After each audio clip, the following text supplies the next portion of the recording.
விஜயோடைய ஜனநாயகன் திரைப்படத்தோட ஆடி லான்ச் அப்படிங்கிறது மலேசியாவில் சிறப்பாக வந்து நடைபெற்று முடிஞ்சது. ஸோ இந்த ஒரு ஆடி லான்ச்சில் இந்த படத்தோட டேரக்டரான அச்சுவினோத் அவர்களும் வந்து சில விஷயங்கள் வந்து பேசியிருக்காரு. அவரை பற்றி என்ன பேசினாருங்கிறதான் பார்க்க போகிறோம். ரொம்பவுமே ஷார்ட் அண்ட் ஸ்வீட்டாக ரெண்டு பாயிண்ட்டு கிட்டக்கு தான் மனுஷன் வந்து பேசினாப்புல செம்ம நச்சுன்னு இருந்தது. என்ன அப்படின்னா, ஜனநாயகன் படம் வந்துட்டு பார்த்தீங்கன்னா அங்கங்கே ஓட்டையாக இருக்குது, நம்ம வந்து ஜெயிச்சிடலாம் சொல்லி நிறைய படம் வந்து ஆசைப்பட்றாங்க. பட் ஆனால் ஒன்றும் செய்ய முடியாது, இது விஜய் படம்டா, என்னடா செய்ய முடியும், வேறு லெவலில் ஹிட் இருக்குது, ஸோ ஒருத்தனாலே ஒன்றும் செய்ய முடியாது அப்படி சொல்லி சிவகார்த்திகேயனோட பராசக்தி படத்தை போட்டு அடிச்சுக்கிட்டு இருந்தார். மொதல் விஷயம், இவர் தளபதி ஃபேனாக என்னன்னு சொல்லி புரியல.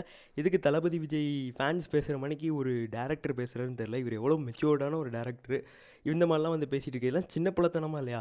பொங்கல்னால் எல்லா படமும் வரதாங்க செய்யும் கிளாஷுக்கு. ஸோ அது தளபதி படம்னா நீங்கள் சொல்லி காட்டணும் அவசியம் இல்லை. அந்த படமும் நல்லா இருக்கும்னு சொல்லியிருந்தீங்கன்னா நீங்கள் ஒரு மெச்சூர்டான ஒரு டேரக்டர். அவங்களோட பிஸ்னஸுக்காக வராங்க, நீங்கள் உங்களோட பிஸ்னஸ்க்காக வரீங்க. எல்லாரோட மோட்டிவ் பணம். ஸோ இது இப்படி பேசுனது எனக்கு சுத்தமாக பிடிக்கலைங்க.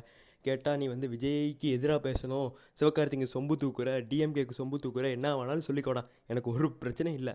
சரியா? நீ சொல்கிறனால ஒரு மயிர் கூட எனக்கு வந்து லாஸ் ஆக போகிறதில்ல. ரெண்டாவது பாயிண்ட் என்ன சொன்னார் அப்படின்னா, ஜனநாயகன் படம் வந்துட்டு நல்லா இருக்குது, தரமாக வந்திருக்குது, ஹாப்பி இருக்குது, யோசிக்க வைக்கிற மாதிரி சில விஷயங்கள் இருக்குது, எமோஷனாக விஷயம் இருக்குது, இது ஓகே தாங்க, அந்த படம் நல்லா இருக்குங்கிறத சொல்லியிருக்காரு. ஓகே ரைட், இதை நான் வந்து ஏற்றுக்கிறேன். ஸோ கடைசி இன்னொரு விஷயம் சொன்னார். கடைசி 15 நிமிஷத்தில் வந்து ட்ரிபியூட் கொடுக்குற மாதிரிக்கான சில விஷயங்கள் வந்துட்டு இருக்குது விஜய் அவர்களுடைய ஃபேர்வெலுக்கு சம்மந்தப்பட்டு. ஆனால் நமக்கு வந்து ட்ரிபியூட் கொடுக்குற மாதிரிக்கு ஃபேர்வெல்லாம் இல்லை, இங்கே வந்து ஒரு ஃபோக் தான் இருக்குது.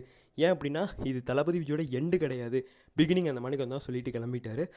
இவர் பேசுனதெல்லாம் கேட்கும்போது ஒரு விஜய் ஃபேனாக என்னமோ படத்தை பண்ணி வச்சுருப்பாரோ, படம் எப்படி வரப்போகுதுன்னு சொல்லி தெரியல.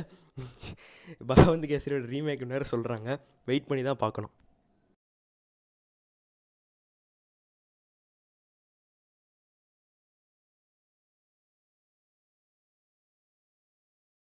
ஏதாவது ஃபேன் பாயாக பண்ணுறேன்னு சொல்லி சொதப்பாமல் இருந்தால் நல்லா இருக்கும். அதுதான் நம்மளோட கருத்து. நன்றி, வணக்கம், போயிட்டு வரேன்.